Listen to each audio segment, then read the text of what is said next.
এই দোয়াটা পড়ার দরকার আছে না নাই? সকালবেলা যদি পড়েন 3 বার, সারাদিন তারা আপনার জন্য মাগফিরাতের দোয়া করবে। আর ওই দিন ইন্তেকাল করলে আল্লাহ তাআলা শহীদ হিসেবে আপনাকে কিয়ামতের দিন দাঁড় করাবে।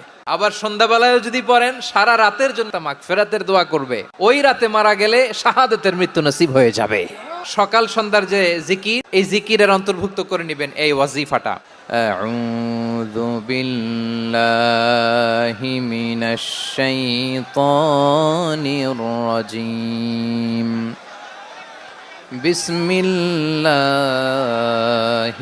রহমানির রহিম।